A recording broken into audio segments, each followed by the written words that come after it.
All right, Rupert. The fertilization device is complete. Fertilization? You'll impregnate me with the child that will bring Brian and me back together. I don't know what he's hoping to do here.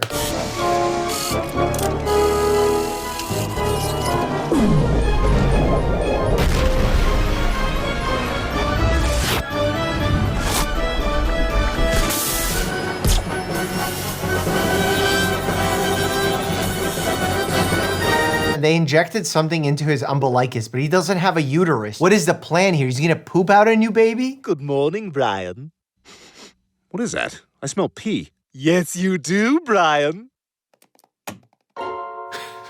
He gave himself a tumor. You know, some men will actually fail like a sports drug test. And the reason they fail the blood test is not because they're using banned substances, but because they have a testicular tumor. What have you done? I think you mean, what have we done? What?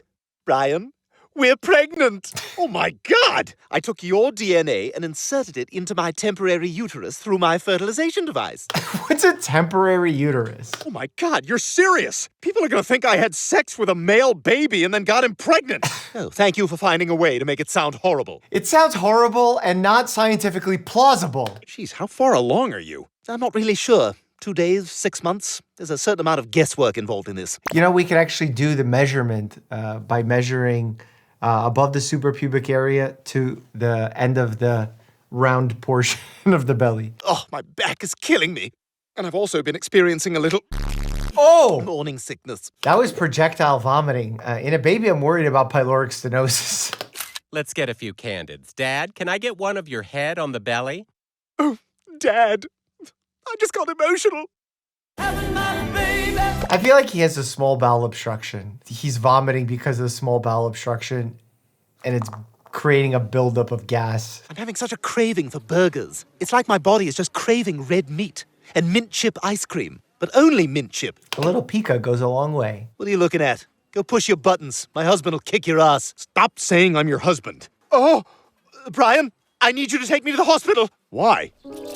My water just broke. Oh my God! Why is this so realistic? Oh, you're gonna have to drive a little faster. I'm already going over the speed limit. Oh, too late. Pull over. It's starting to come out. You know, I just realized, it hit me, that I'm trying to critique a cartoon about a male baby creating a baby with a canine. The whole time I'm talking about the scientific implausibility of that. And there is a canine driving the vehicle. And I realized that I've perhaps not suspended my disbelief early enough into this episode. Brian, I'm going to need you to deliver the baby. Okay, can you wait a second while I put a towel down? I don't want anything to get on the seats. Oh, no, of course. Our first priority should be to keep the vinyl clean. Vinyl? Who has vinyl seats in a Toyota Prius? You gotta get that cloth or you're upgrading to the leather, baby. Can you see the head? I don't know where to look. But maybe you should look at the part of me where there's a baby coming out. Oh, how did Murphy Brown make this look so easy? Careful, don't get anything on the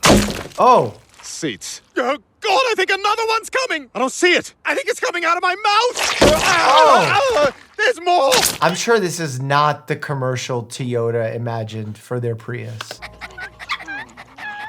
What is happening?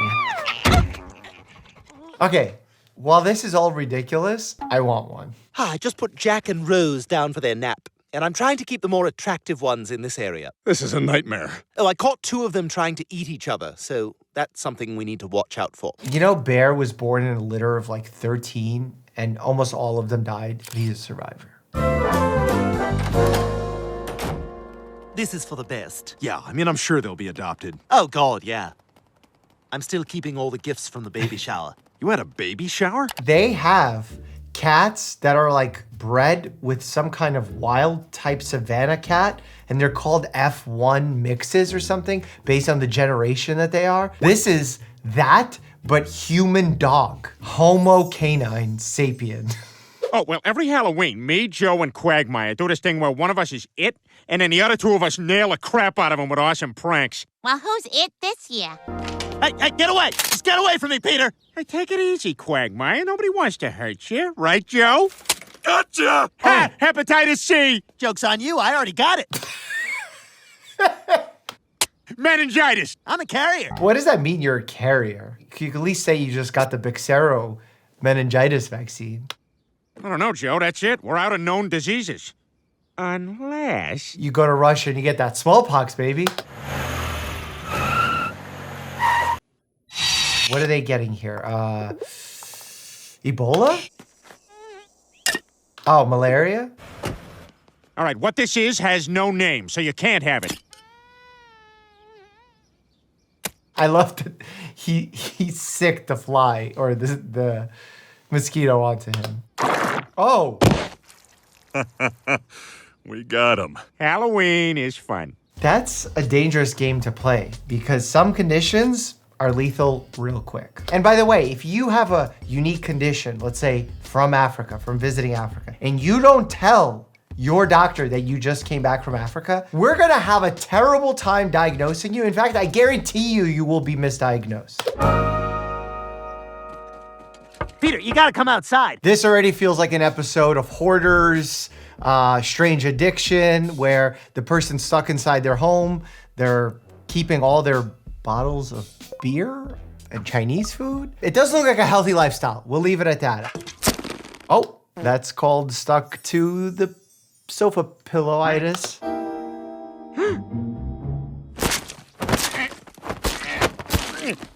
You know, skin tears are a real thing and they can happen. It's different than a degloving injury. Don't Google it.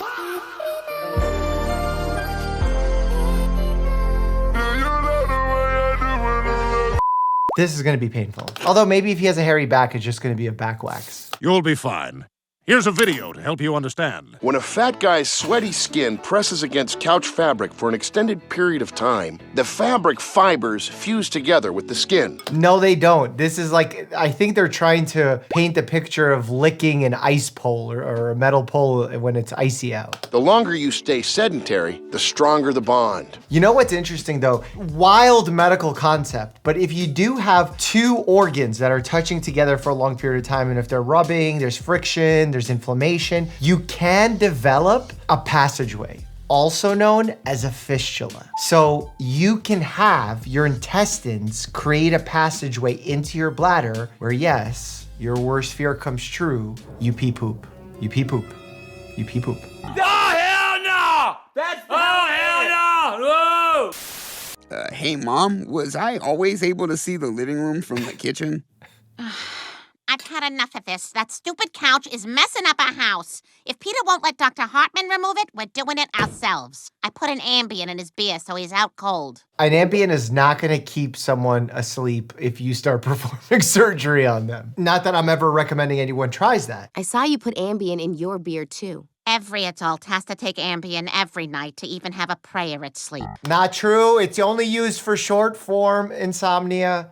Short-term insomnia. I can't tell the skin from couch. Well, err on the skin side. I love this couch. It's from Ethan Allen, you know. So are they gonna cut his skin or the fabric or both? Because they're not gonna be able to disinfect that area quickly enough. This is not even a sterile environment. I'm concerned. What's going on? Peter, enough is enough. That couch is coming off. We're sick of your shenanigans. Oh. How dare you! I worked my ass off to bring home the bacon for this family, and all you can say is, we don't want bacon, we want actual money. Well, I don't have money, I spent it all on bacon. Peter, put yourself in our shoes. I can't, my feet swelled up too much from all the bacon. That can happen if you have congestive heart failure and you consume products rich in sodium. You can get overloaded to the point where your feet and lower legs do swell. Interestingly enough, there have been cases of people saying that they've woken up while on Ambien and had no control over what they were doing. So much so that they committed murders and tried to blame the Ambien. I'm going to sleep on the couch on the couch. I'm going to sleep couch squared. Pivot! Pivot, Peter! Pivot! Pivot! You know what? Just give me a push.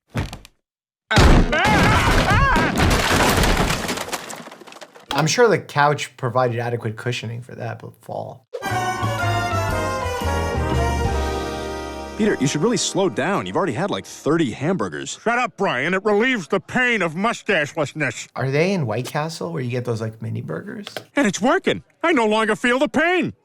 Come to think of it, I can't really feel anything on the left half of my body. Really?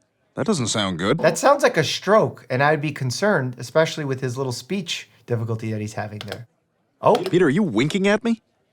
he's developing a droop. my God, Oh, someone no. call an ambulance!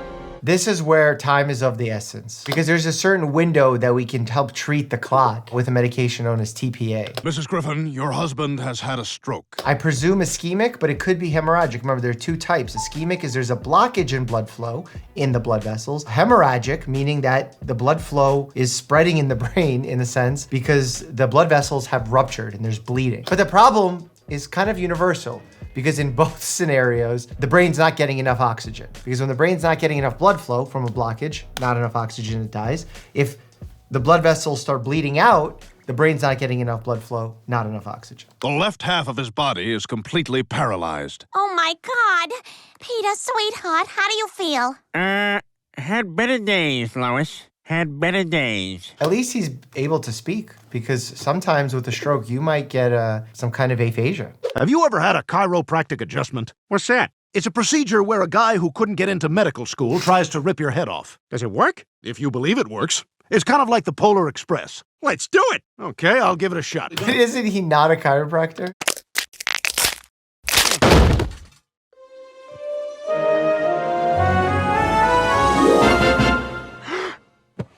Holy crap, what happened? Well, I think we simply found your true height. Before years of poor posture and wear and tear crushed your spirit and your spine. Imagine it was that simple. My big criticism, especially of chiropractic videos on social media, is that no matter what condition people come in for, the treatment is always the same. The mid-back crack, the neck rotation crack, and the lumbar rotate the knees push on the lumbar spine. And while maybe there are utilities for certain adjustments, to say they're universal no matter what issue someone's having leads me to be incredibly skeptical, and I'm putting that nicely. I was able to remove his tumor. And if anyone wants to keep it, it's here in this Tupperware. Tupperware. Biohazard. We send it out to get tested first of all. Cytology. Come on. Histopathology. This is half of a chicken cutlet. Oh boy, what did I have for lunch? Oh my God. He full on ate his glioblastoma multiforme. Wonder what the caloric content of that is. Okay, a harmonica inside the abdomen. Interesting. Well, the harmonica's up there pretty good. But did he insert it from down below or from up above? Unfortunately, removing it would require a very expensive surgery that's not covered by your TGI Fridays gift card. Gives new meaning to a toot. Okay, heart sounds good. I try not to say good, bad, awesome, terrible. That's judgmental. Ideally, what you want to say is normal. It sounds accelerated. It sounds slow. There's decreased bowel sounds, increased bowel sounds. Less judgmental, more objective. All right, Mr. Griffin, I'm just going to need you to drop your pants and we'll check your prostate. What? Drop your pants, turn around, and lean forward. Okay. So how's this work? You just feel my pulse or what? Ah! What the hell was that? Mr. Griffin, that's a prostate exam. Shut up! You had your finger in my ass! That's how a prostate exam is performed. It's called digital rectal exam. Now, if you'll just let me... Get away from me! And you should tell the patient everything you're doing beforehand, and lubrication helps. I am over The Simpsons. Well, what are you saying? I'm saying The Simpsons suck. Oh. You... When did they do this crossover? First The Pit, now Family Guy? Their form is terrible, all upper body punches. Oh. I like Homer's movement on defense. Oh my goodness. This is so violent. Actually, this is reminding me more of Deadpool versus Wolverine.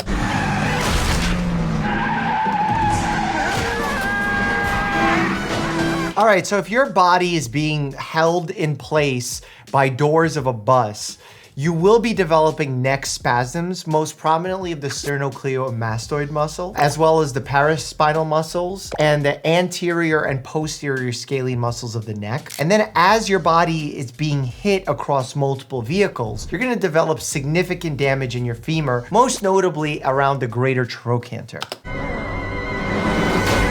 Oh. That's gonna be a pneumothorax until proven otherwise. Oh.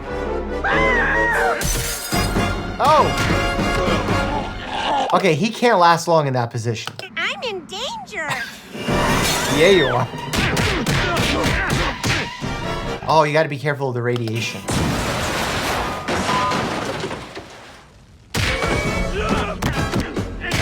Oh, good move. They're making their way.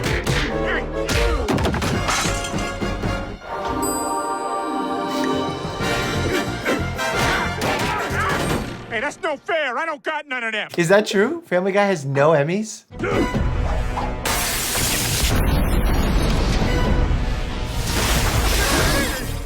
Oh, wow. I prefer them this way.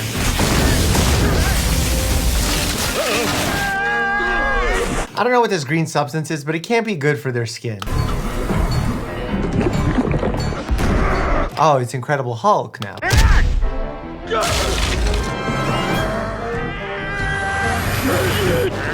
So this is how the Big Bang happened. Oh, zygomatic arch, multiple teeth coming out. The avulsions are real.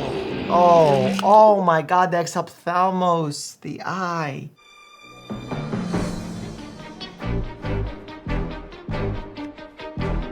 Oh. I feel bad for the carpals, the metacarpals. The kryptonite.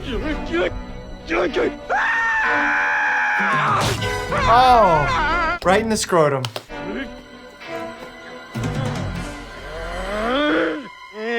Say hi to Maud Flanders. No, you say hi to Muriel Goldman. Who? Oh.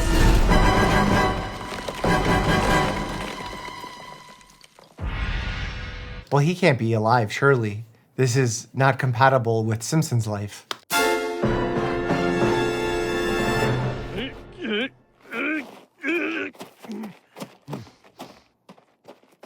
What are you still doing here? I think you're gonna get a kick out of this. You're parked behind me at your place. That is funny. Literally, this is Wolverine meets Deadpool fighting to the death. Click here, check it out. Marvel reaction. As always, stay happy and healthy.